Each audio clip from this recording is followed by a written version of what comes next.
Hello tout le monde, c'est Charles. Coucou tout le monde, c'est Ava.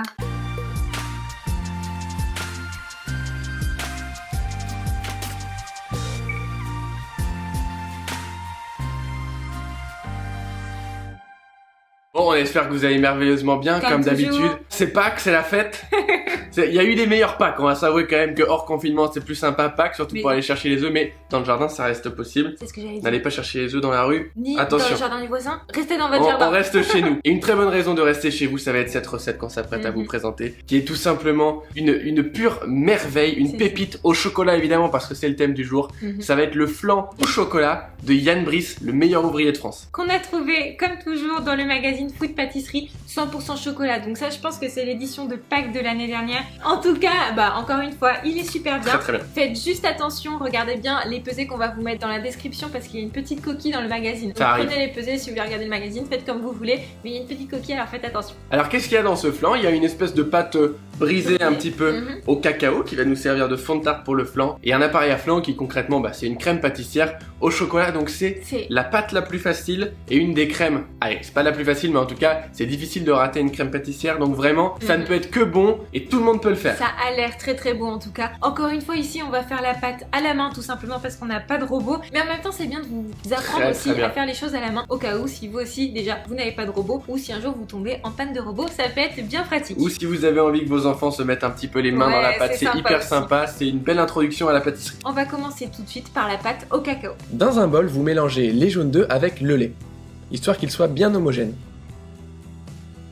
Puis vous réservez. Et dans un cul de poule, vous allez mettre du beurre bien froid, de la farine tamisée, et vous allez mélanger le tout du bout des doigts. On appelle ça sabler, c'est-à-dire que vous mélangez le bout entre vos doigts et vous émiettez jusqu'à obtenir une poudre un petit peu, du sable en fait. Une fois que vous avez un mélange qui commence à s'homogénéiser un petit peu, vous pouvez ajouter le sucre, le sel et le cacao en poudre.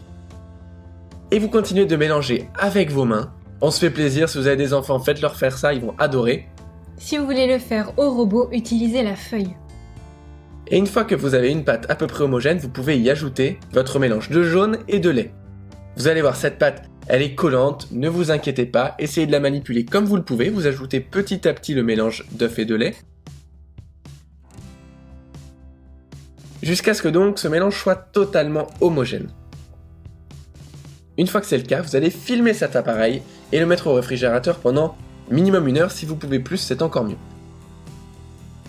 Puis vous en prenez une petite quenelle et vous l'étalez entre deux feuilles de papier sulfurisé sur environ 3 ou 4 mm d'épaisseur, selon si vous aimez les pâtes un petit peu plus épaisses ou un petit peu plus fines.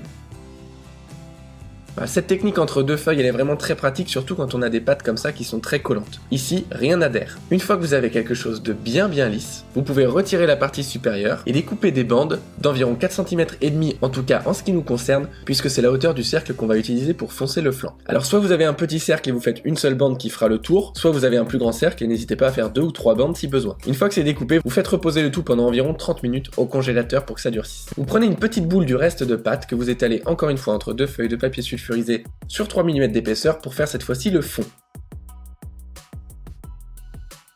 Vous enlevez la couche supérieure, vous découpez à l'aide du cercle que vous allez utiliser le fond de la taille parfaite et vous réservez également 30 minutes au congélateur. Ensuite, vous pouvez venir récupérer vos bandes.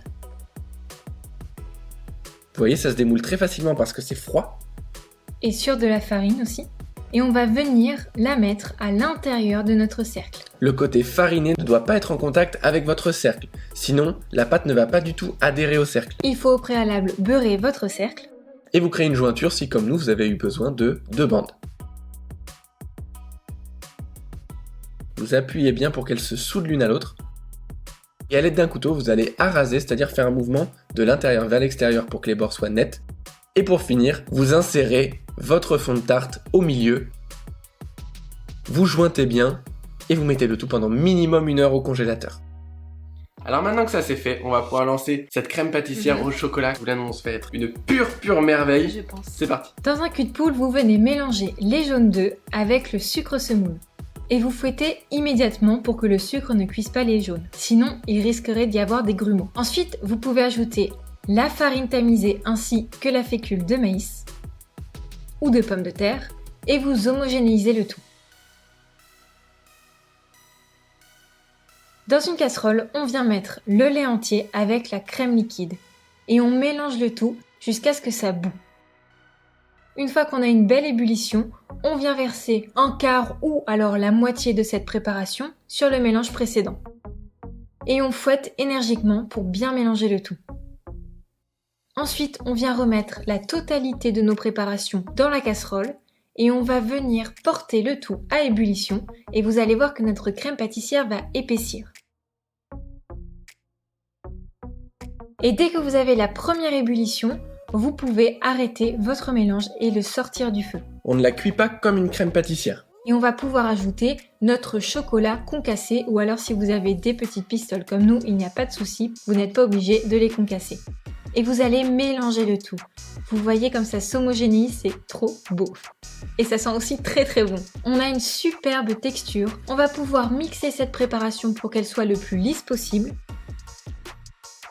Et vous mettez votre appareil dans votre cercle bien congelé. Alors nous, là on a utilisé un plus petit cercle, mais on a aussi fait le gros flanc, ne vous inquiétez pas, vous faites comme vous voulez. Et vous enfournez pendant 30 minutes à 170 degrés environ. Peut-être un petit peu moins si c'est un petit flan comme ici, disons 27 minutes. Et vous pouvez sortir votre flan du four, vous attendez bien qu'il soit froid avant de le décercler et vous le placez 4 heures au réfrigérateur avant de le déguster et même de le découper pour voir l'intérieur. On sait que vous êtes pressé, mais c'est vraiment le froid qui donnera un meilleur résultat.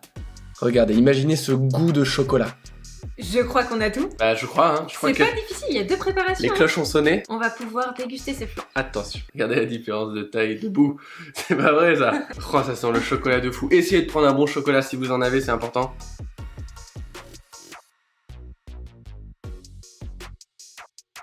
Les cloches font ding-dong dans ma tête là. Pour tous les fans de chocolat, Vraiment, c'est très bien. je suis polie.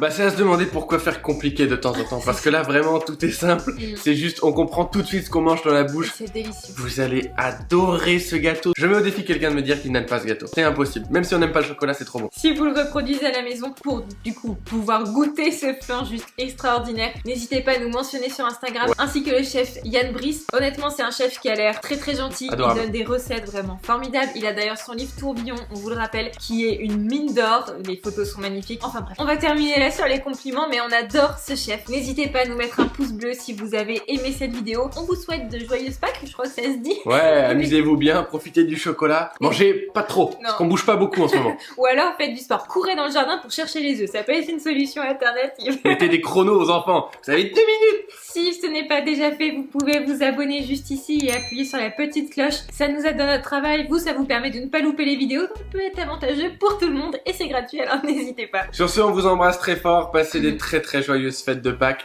et à très vite.